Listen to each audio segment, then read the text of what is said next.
Chapter 3. What was that all about? Benny asked. They were fast walking down Lafayette toward downtown Brooklyn. Some little kids zipped past on scooters. A group of middle-aged women sat in lawn chairs outside a brownstone, sipping beers and laughing. Sierra shrugged. Nothing? Right, 'cause that wasn't awkward at all. Come on, B, I thought you didn't want to be late. The Bradwick's elaborate Park Slope brownstone was bursting with teenagers when Sierra and Benny got there. Just about every 9th, 10th, and 11th grader from Octavia Butler High was running around the backyard or exploring the winding passageways of the house.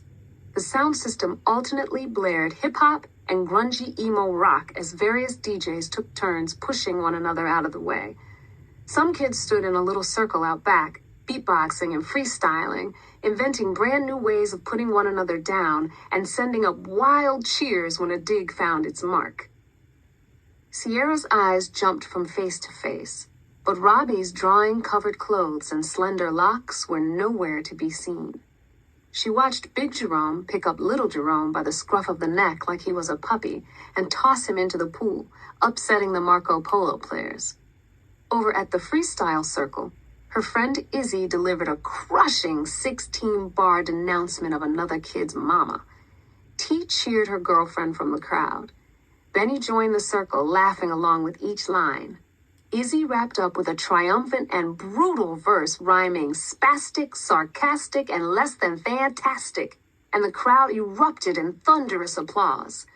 The other kid, an extra short and elegantly dressed 10th grader named Pitkin, recognized defeat and stepped back into the crowd with a gentlemanly bow.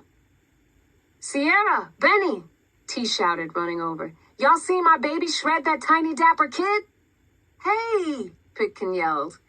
T cringed and then rolled her eyes beneath her perfectly coiffed pompadour. Saw love, bro.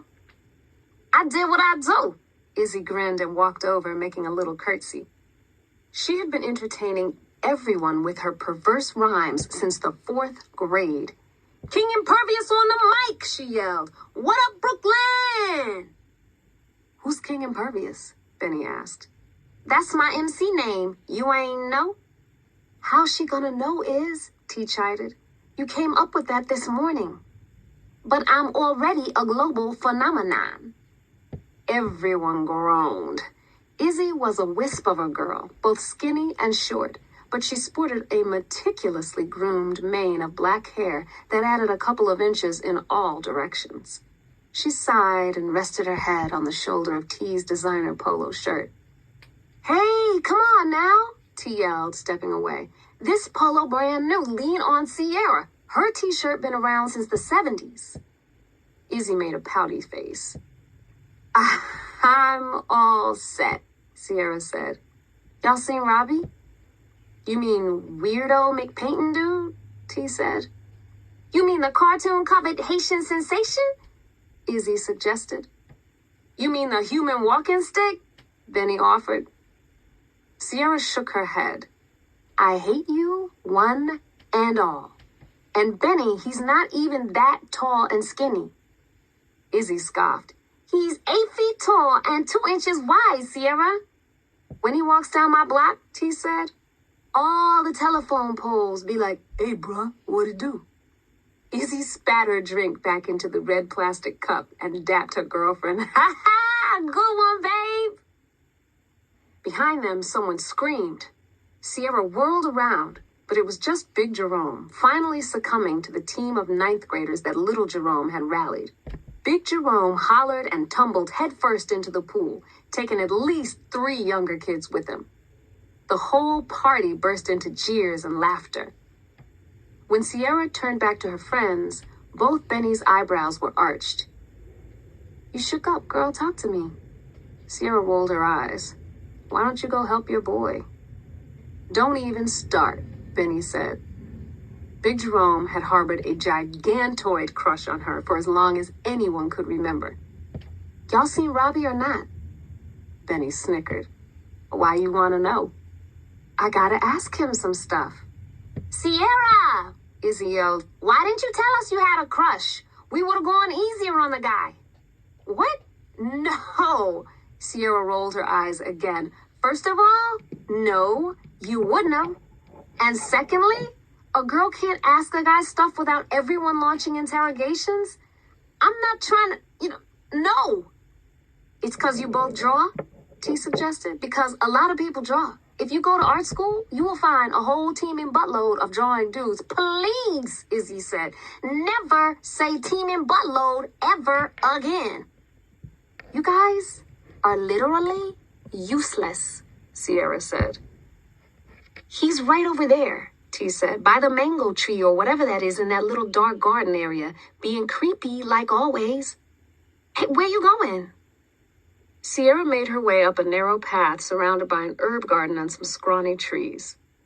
The light was dim deeper into the shrubbery, and Robbie's slender form blended so well with the curling vines and branches, it took Sierra a few seconds of squinting to find him.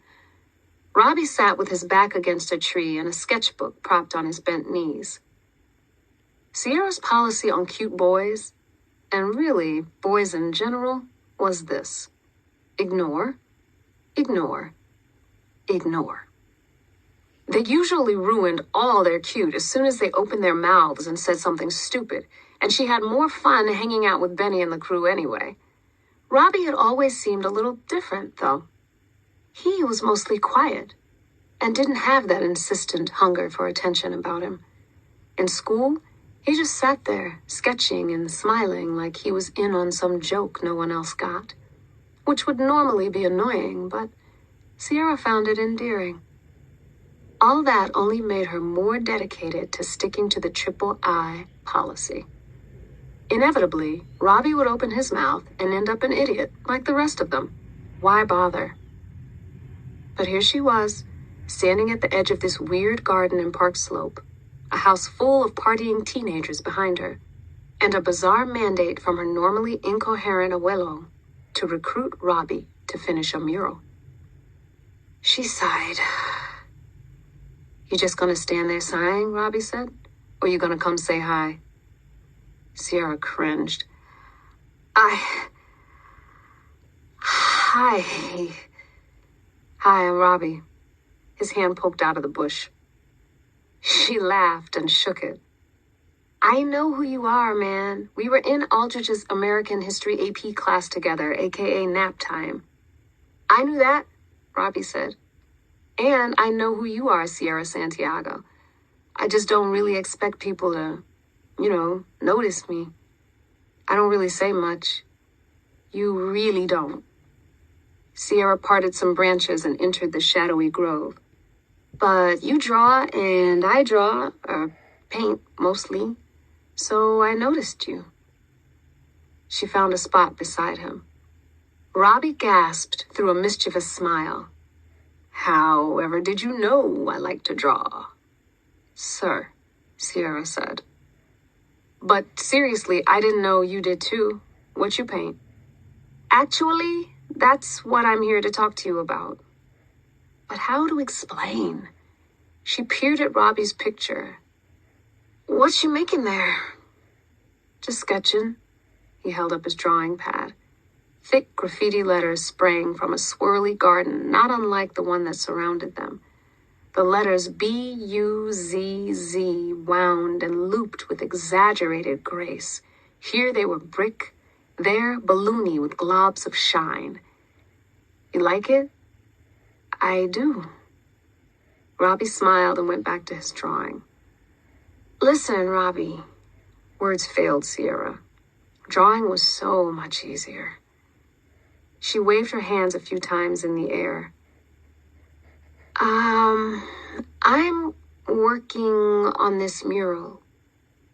Robbie looked up briefly and nodded, still drawing. That's cool. I do murals too.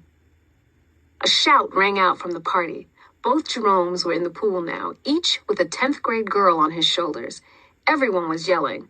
Some stupidity was surely about to commence. The thing is, my grandpa actually told me I gotta finish this mural, quickly, right? Which is weird, 'cause Who's your grandpa? He shaded a thick loop of the letter Z with slanting lines. His name's Lázaro Corona. Robbie looked directly at Sierra. She caught her breath. He had big brown eyes, kind eyes, but something else danced behind them now.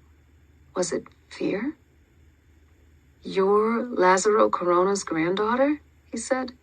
Sierra scrunched up her face. "Yes? That means something to you?" Robbie just nodded. His eyes didn't leave hers. She decided to ignore his stare. "Well, he's been pretty much out of it since last year when he had this stroke. But tonight he told me to find you and to get you to help me finish the junk lot mural and to do it fast. He said the murals were fading and that someone was coming for us and something about ShadowShapers. And the painting was crying, Robbie. It was fading and crying."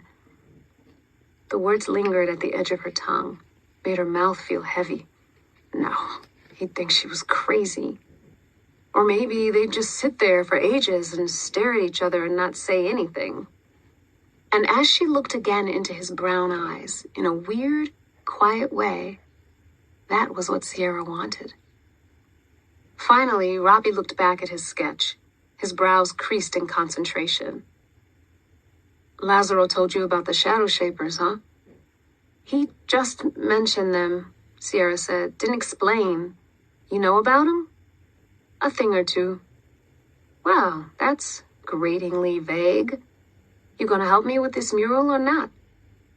"If Grandpa Lazaro said I gotta, then I guess I gotta." He looked up and smiled. "Oh, great. Don't do it for me or nothing. I see how it is." She took his notepad from him and scribbled her number on the cardboard backing. "There. You got the digits and you didn't even ask for them." Robbie laughed. "Look, the ShadowShapers, it's a lot to explain. I'm not really sure where to start." A hubbub was rising from the party, some yelling and cursing, a fight perhaps. Robbie was staring through the tangle of vines around them. He stood up suddenly. "What's wrong?" Sierra said. "It's begun." Sierra got up too. "What has, man? Talk to me." "We have to go," Robbie said. "Right now."